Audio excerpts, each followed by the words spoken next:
Bienvenidos a Matedumat. Mi nombre es Eric y el día de hoy nos acompaña la doctora Avenil de Romo. Ella es, además de profesora e investigadora del programa de matemática educativa en el CICATA, la editora responsable de la revista Educación Matemática.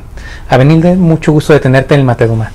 Muchas gracias, Eric. Me da mucho gusto poder estar con ustedes en este canal y poder dialogar acerca de la revista Educación Matemática.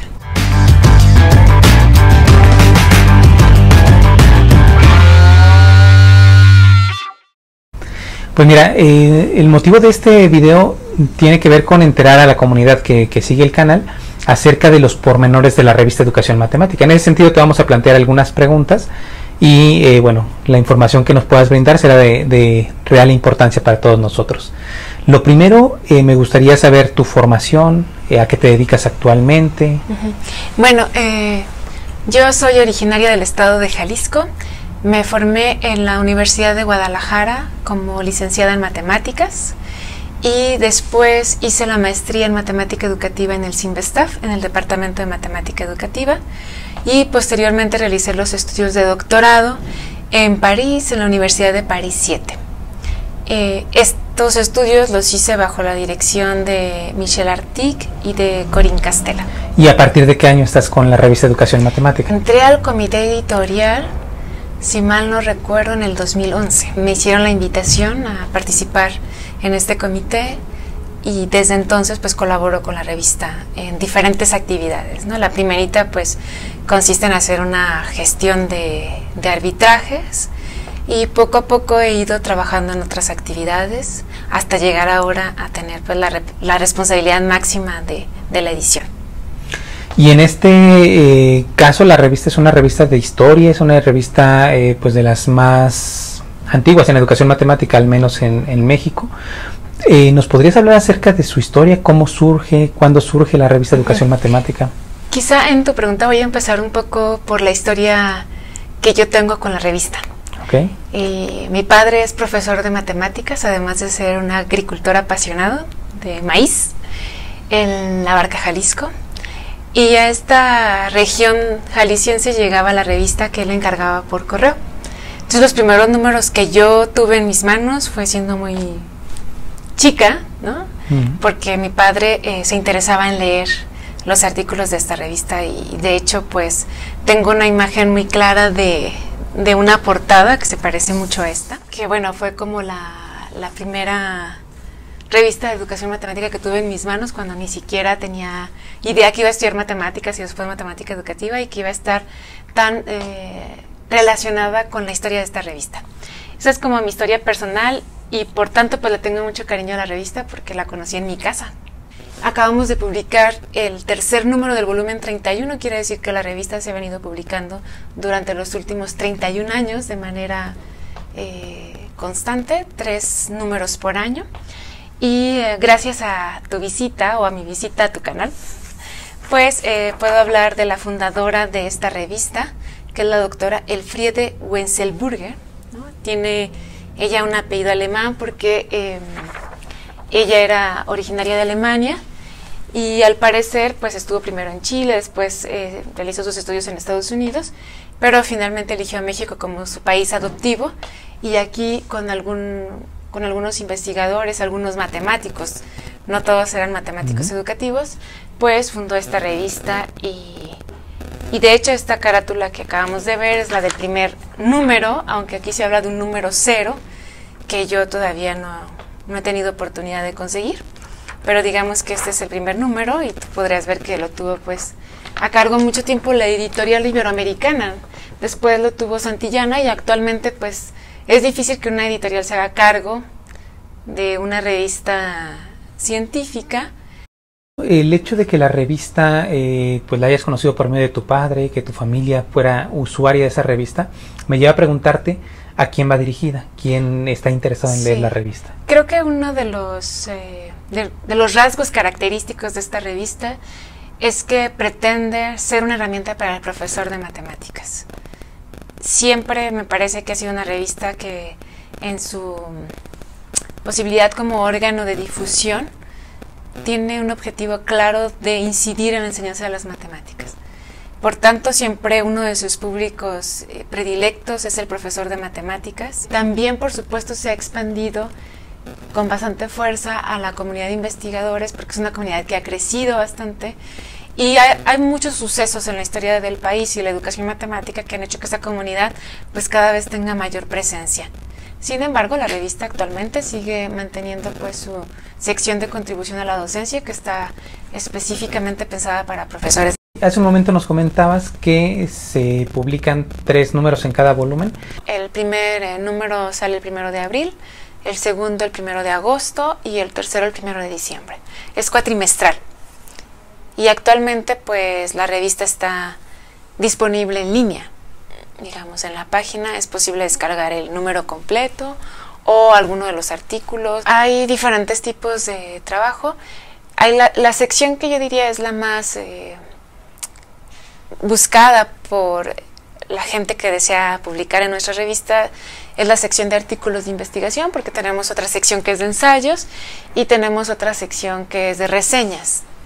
También dentro de las reseñas puede haber como una reseña de un libro o bien de un evento académico. Yo diría que la sección que es más buscada actualmente es la de artículos de investigación, y nosotros recibimos muchas contribuciones tanto de la comunidad de matemáticos educativos mexicanos, después diría que de Latinoamérica y también de la región iberoamericana. Dado que la revista publica en castellano, en portugués, eventualmente en inglés y en francés, pues llegamos a tener varias contribuciones tanto de Brasil como de Portugal, pues que llegan a las puertas de la revista para seguir este proceso de evaluación, de arbitraje, de edición y de publicación. El comité editorial pues está formado por miembros de diferentes universidades de diferentes países, tratando de mantener una pluralidad desde su conformación. También recibimos toda contribución que sea de calidad y que aporte a la educación matemática, o bien al campo de la enseñanza de las matemáticas, específicamente sea al profesor, ¿no? O a los estudiantes en matemática educativa que realizan alguna maestría o algún doctorado. Y por tanto no tiene restricción de alguna perspectiva teórica o de alguna perspectiva metodológica. ¿Cuáles son los artículos que se pueden rechazar a priori por no pertenecer al enfoque de la revista? Nos han llegado artículos que realmente están hechos para la disciplina de la matemática, o bien nos han llegado de otras disciplinas. O sea, a veces en el título dice relación entre química y matemáticas, pero realmente es entre matemáticas, no entre matemática educativa. Por ejemplo, yo tengo una forma de enseñar un determinado tema, lo escribo desde mis reflexiones y lo envío, pero no he hecho experimentación, quizá no sustento con teoría. ¿Eso entra dentro de contribuciones a la docencia o...? Puede entrar dentro de contribuciones en la medida en que sea innovadora. Digamos, más que ahí exigir que haya una experimentación contundente, ¿no? O que esté basada en un marco teórico, pues no, porque ya casi que tú lo podrías presentar como un artículo de investigación, pero que sí ofrezca elementos nuevos. Yo estoy hablando de la innovación, que es algo muy difícil en la revista. De repente, no sé si sea esta presión que hay cada vez, pues que tiene mayor impacto en las investigaciones, esta de que tenemos que publicar cada vez más, que difícilmente encuentras artículos que dices, este artículo es que merecería estar en la revista. Quiere decir que de repente encuentras artículos que están bien escritos, que ofrecen un encuadre teórico y metodológico preciso, pero que, no sé, cuando lo lees tienes la impresión de que es como un artículo en serio, no sé cómo decirlo, ¿no? Y no en serio, porque... Y que no está haciendo un aporte real. Un aporte, eso es mucho más difícil. Sin embargo, en la revista yo quiero decir que hemos recibido contribuciones, por ejemplo, muy innovadoras y que a veces tienen fallos en el uso del marco teórico, metodológico, y lo que hace la revista es un trabajo, diría yo, de formación en la investigación, es decir, esas contribuciones que son más innovadoras, más atrevidas o que son pioneras. Entonces, en el arbitraje se hace como un proceso de formación en el que se da orientación para que puedan resarcirse estas fallas teóricas o tecnológicas o metodológicas, perdón, de manera que puedan ser publicados. Y eso es, yo diría que hay recibimos una menor cantidad de estas contribuciones para ser publicadas. A mí me parece que tiene que ver con esto, de que hay una presión para publicar y entonces uno suele ser menos atrevido, ¿no? Es decir, haces cosas que sabes que pueden ser publicables, no así que de verdad tengan un peso en la enseñanza de las matemáticas. Y esa es pues una batalla que como editor uno tiene que librar, ¿no? Tratar de que te lleguen contribuciones verdaderamente innovadoras y que hagan eco en la disciplina. Y creo que en ese sentido lo que hace la revista pues es tratar también de buscar artículos invitados, ¿no? En las que tú puedes pedirle a investigadores, que uno puede decir confirmados o consagrados, pues que hagan una contribución para la revista, pedirles reflexiones especiales. Hay un artículo que a mí me gusta mucho, que lo escribió Michel Artigue, en el que le pedimos que reflexionara específicamente sobre la reproducibilidad, el fenómeno de reproducibilidad de situaciones didácticas en el que ella trabajó inicialmente, ¿no? Hace ya más de 30 años, ¿no? Y entonces le pedimos que reflexionara y nos dijera ya qué pensaba a 30 años de distancia, qué pensaba de este fenómeno, de lo que ella había hecho entonces y de lo que ahora, con los avances de la disciplina, se podría hacer, ¿no?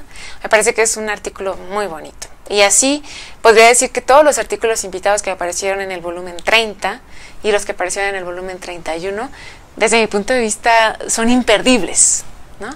Porque justamente ahí hay unas peticiones especiales y estos autores, pues en su generosidad y en su compromiso con la ciencia de las matemáticas, han querido escribir para la revista y para, sobre todo, los lectores de esta revista, pues con el objetivo de incidir en la enseñanza de las matemáticas y de la investigación en educación matemática, por supuesto. Imaginemos que yo tengo un artículo, lo he preparado bien, desde luego tiene cosas que mejorar y lo someto el día de hoy a la revista. ¿Cuál será el proceso que vive ese artículo? ¿Cuánto tiempo tardará en promedio en que yo lo someto y sale publicado? Bueno, la revista tiene tiempos establecidos y se compromete a tener la primera evaluación a más tardar a los 6 meses, pero nuestro objetivo es a los 3 meses. Sin embargo, ahí dependemos de el trabajo de los árbitros, que es un trabajo sumamente especializado, pero que depende también de la generosidad del académico. Y eso hace que uno esté un poco en manos de los árbitros. Es muy difícil lograr ciertos tiempos porque dependemos de los árbitros. ¿Qué hace la revista? Su comité editorial a lo que se compromete es a buscar el árbitro con la pericia, ¿no?, especializada o que le permita realmente comprender la contribución. Yo diría que uno de los más grandes desafíos del trabajo editorial cuando se hace un arbitraje es encontrar a alguien que pueda comprender esa contribución. Por supuesto, como editor, tú cuando recibes, por ejemplo, un arbitraje donde se te, por ejemplo, sugiere cambiar el marco teórico, inmediatamente tú detectas que ese arbitraje tiene, en mi opinión, no sé si llamarlo fallo, pero yo diría que técnicamente es un fallo. Porque a veces estamos pidiendo que se nos escriba la contribución dentro del marco que nosotros manejamos y eso quiere decir que no hay un esfuerzo de mi parte por comprender tu perspectiva teórica. Por supuesto, si nosotros recibimos un arbitraje así tendremos que buscar otro árbitro porque comprendemos que no hemos sabido elegir el árbitro para esa contribución. Y en nuestro trabajo editorial nuestro compromiso es buscar a los árbitros que tengan esta visión, digamos, y la pericia que vaya de acuerdo a la temática que aparece en la contribución. Y desde mi punto de vista y el trabajo que llevo en la revista, me parece que es lo más complicado de lograr. Y también a veces sufres decepciones. Puedo comentar que recibimos una contribución de un área de investigación que estaba en boga, ¿no?, en la matemática educativa, y logramos que 2 árbitros, yo diría que idóneos para leer esta contribución, aceptaron leerla. Entonces se hizo la primera vuelta, es decir, se recibe la contribución a la revista, se asigna un editor de sección, este editor de sección lee la contribución, nosotros le llamamos contribución mientras no sea aceptada para publicación. En cuanto la contribución es aceptada para ser publicada, le llamamos artículo, ¿no?, pero no antes. Entonces recibe la contribución, la lee el editor de sección, la editora de sección, elige 2 árbitros envía, hacen la primera evaluación, piden cambios, porque son evaluaciones que están muy bien hechas. Los autores envían la segunda versión y cuando reciben los segundos arbitrajes, o sea, la segunda vuelta, ellos retiran la contribución porque consideran que ha sido un arbitraje exigente, digamos. Y nosotros respetamos la decisión de los autores, por supuesto, pero como revistas pues sufres porque has buscado los árbitros adecuados, has tenido arbitrajes muy pertinentes y lo lamentas mucho porque es un trabajo que se hace y que no va a fructificar. Pero es lo que la revista está comprometida a hacer, y si el artículo logra publicarse, pues hacemos fiesta, ¿no? Es decir, nos da mucho gusto y aparece en alguno de los números, y si no, pues sabemos que hemos hecho el mayor esfuerzo editorial. Claro, no tenemos siempre con todas, digamos, estos arbitrajes, hay que buscar un segundo, hasta un tercer árbitro, que, digo, siempre se envía 2, ¿no? Pero puede ser que alguno de los arbitrajes que recibas no corresponda, pues, a ciertas normas editoriales que están descritas en nuestra política editorial, en el sentido de que buscar otro árbitro. Es un requisito de las revistas, ¿no? De las revistas con calidad, que tengan pues una política editorial clara y que además sea visible, ¿no? Que sea compartida, pues que los autores pues la conozcan, por supuesto, antes de enviar su contribución. Y entonces tienes la posibilidad de que el artículo que enviaste, la contribución que enviaste, sea aceptado sin cambios, ahí se convierte en artículo, ¿no? La otra posibilidad es que sea aceptado con cambios menores, ¿sí? Y la otra es que sea rechazado. Ahora, entre estas hay algunas combinaciones posibles, porque puede ser que el árbitro 1 te diga que es aceptado sin cambios y el árbitro 2 con cambios mayores, o bien con cambios mayores y cambios menores, o rechazado y cambios mayores. Entonces, en el caso en el que un árbitro rechaza y el otro no, se tiene que buscar un tercero. O sea, a menos que haya 2 rechazos, rechazamos. ¿Y en tu experiencia es común que se acepte desde la primera ronda o normalmente pasa una? Es muy complicado que se acepte, y no tiene que ver con la calidad de la contribución, tiene que ver con que creo que cada árbitro, una vez que hace una lectura de la contribución, siempre encuentra aspectos que pueden mejorarse, porque es una lectura que se hace sobre un trabajo ya hecho, y eso permite como ver ciertos elementos que pueden mejorar. Sí, te pregunto todo esto porque algunos de las personas que nos ven en el canal pues son estudiantes de maestría, de doctorado, que en ocasiones requieren de un artículo o quieren publicar un artículo para tener una graduación. No pueden enviarlo 6 meses antes de graduarse. Digo, lo deseable sería antes, y ahí sí yo creo que no tenemos mecanismos para hacer más rápido el proceso de evaluación. Y también quisiera decir que no hay que desesperarse cuando uno ve como que te dicen, pues con modificaciones mayores. Suena como muy fuerte, ¿no? Pero yo creo que hay que tomarse el tiempo de leer cada uno de los comentarios, de las reflexiones, de las sugerencias.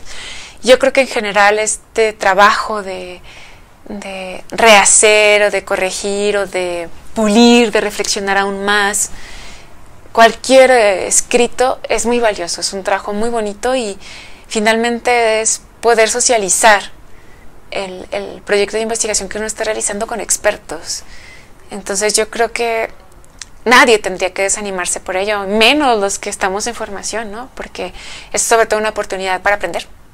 Pero por otra parte es uno de los, yo diría, espacios donde realmente se hace comunidad, aunque seguimos haciéndolo un poco a ciegas, ¿no? Porque es como una de las condiciones. Pero a mí me parece que si fuera abierto esto también sería muy interesante, ¿no? O sea, que supieras quiénes te evalúan, ¿no? Sí, claro. Yo creo que eso no tendría que cambiar nada, pero bueno, se hace un poco para evitar que, pues, un poco la dimensión de las emociones no entre en juego, y que no sepas quién ha escrito y quién está leyendo, para evitar, pues, que eso tenga influencia, ¿no? Pero yo espero que la comunidad algún día, pues, con un grado mayor de madurez, podamos hacer eso sin tanta preocupación, ¿no? Oye, y otro aspecto que quizás se tome en cuenta, porque he notado que es cada vez más creciente el número de revistas que cobran, ya sea por publicar, pero también por consultar o descargar artículos. En el caso de educación matemática, ¿cuál es su política al respecto? Actualmente es una publicación accesible gratuitamente para publicar y para leerla, ¿no? tenemos muchas presiones. De hecho, la editorial de este número, creo que Luis Manuel logra relatar bastante bien cómo hay una pues falta de interés en las instancias que pudieran financiar estas publicaciones, estos órganos editoriales. Pero bueno, estamos tratando de conformar la SOMIDEM, que es la sociedad editora, de hacerla crecer, evolucionar y de tener pues también un espacio donde otros investigadores en matemática educativa aporten ideas para el proyecto. Al menos mientras yo esté a cargo de la revista intentaré que siga siendo de libre acceso, pero siempre en diálogo con la comunidad. No puede ser solo como una visión personal. Me parece que siempre tiene que ser una visión de equipo, y al menos percibo que el equipo en el que trabajo, aún la mayoría está convencido de que ser de acceso libre es una opción que debemos conservar, y al mismo tiempo pues buscar otros apoyos, ¿no? de organizaciones, de instituciones que pudieran pues aportar el financiamiento a la revista, o bien pues no sé, generar proyectos o ideas en los que los mismos lectores puedan contribuir, ¿no? Los mismos autores, la gente que hace parte de la familia de educación matemática, pero yo diría que de manera voluntaria, porque es un proyecto de todos.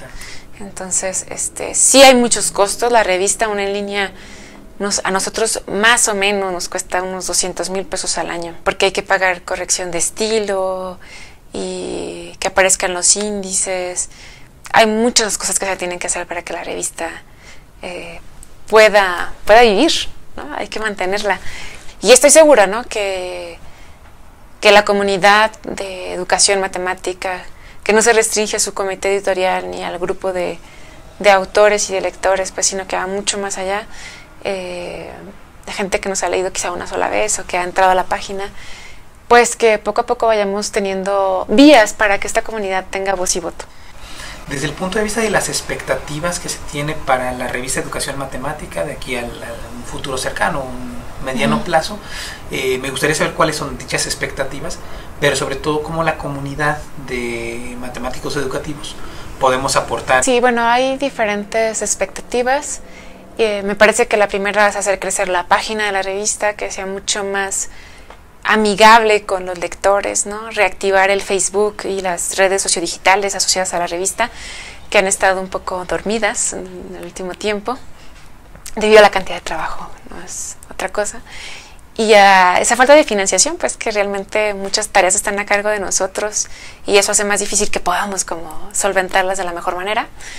Y también, bueno, como decía, la SOMIDEM, que es la sociedad editora, tiene planes de expandirse, de integrar a más matemáticos educativos, y en esa expansión también tiene un proyecto en el que, claro, la revista será siempre la protagonista de ese proyecto, pero queremos también generar pues espacios para la comunidad de matemáticos educativos que nos permitan pues incidir en otros espacios en el que estén asociados a la revista, ¿no? Pero que sus contribuciones, que sus publicaciones puedan también, no sé, ser parte de talleres, de trabajo con profesores, que lleguen a las aulas. Pero toda esta proyección pues está por construirse, porque como decía antes, depende de cómo esta sociedad editora va a constituirse en el próximo año.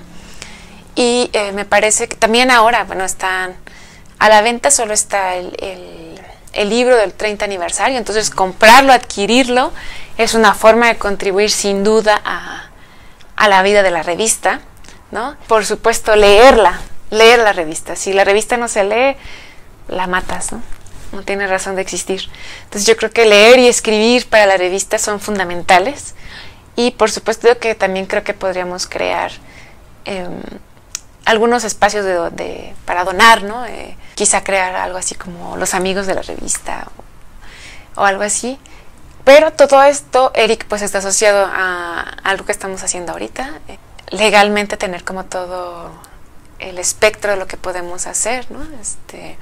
De cómo se pueden recibir esos fondos y cómo también esas aportaciones pueden ser operadas desde la forma que tiene la sociedad editora, pues, ¿no? Entonces, eso esperemos que no nos lleve mucho tiempo y que ya a inicios del 2020 podamos dar detalles de cómo cada miembro de esta comunidad, de lectores, de autores, de editores, pues podemos seguir trabajando en bien de esta revista que sin duda me parece a mí que ofrece un panorama único de lo que es la educación matemática en Iberoamérica. Y también creo que pues no podemos decir que nuestro vecino país del norte está lejos, ¿eh? Hay una comunidad importante que también hace parte de educación matemática. Bueno, y también me imagino que otra forma será difundirla, es decir, hacer que otras personas conozcan la revista, pero también difundirla mediante la citación de artículos. Pues tenemos como nuditos, ¿no? Que hay que ir poco a poco deshaciendo para que cada vez sea más visible, pero la revista por supuesto que es súper citada. Pero, por ejemplo, no sé, cuando hay métricas como la de Scopus, ¿no? Entonces es una revista de Scopus, pero solo si te cita otra Scopus, entonces ellos lo van a medir. Entonces esas restricciones, bueno, sí están como, no están en nuestras manos, pero en Redalyc es posible ver una de las métricas uno de los indicadores, pues, de la cantidad de citas que tienes. Y medir el efecto de la revista es muy difícil, pero yo estoy muy consciente de que esta revista ha llegado a más aulas y a manos de más profesores de los que uno puede imaginarse. Pero te digo que yo la conocí en mi casa. Es claro, hay claridad sobre el efecto de este órgano editorial y de su importancia. Ahora, llegar a otras métricas que se basan más bien en estos algoritmos, entonces, ¿qué requiere para que esas métricas te tomen en cuenta? Pues tener un marcaje de los artículos. Y ese marcaje, pues, tiene un costo. Y después hay que hacer otro proceso para que otras empresas, digamos, puedan tener esas métricas, ¿no? Pero bueno, los DOI, por supuesto que cada artículo tenga su DOI, digamos, ya es un elemento importante para saber, para pues seguir el rastro un poquito, ¿no? De las citas y demás. Pero bueno, en todo eso estamos trabajando. Mira, para cerrar la entrevista nos gustaría pedirte un esfuerzo de sistematización. Algunas cosas ya las has dicho, pero quizá poder resumir aquí una serie de recomendaciones a las personas que queramos escribir un artículo para educación matemática. ¿Cuáles serían así como los puntos clave?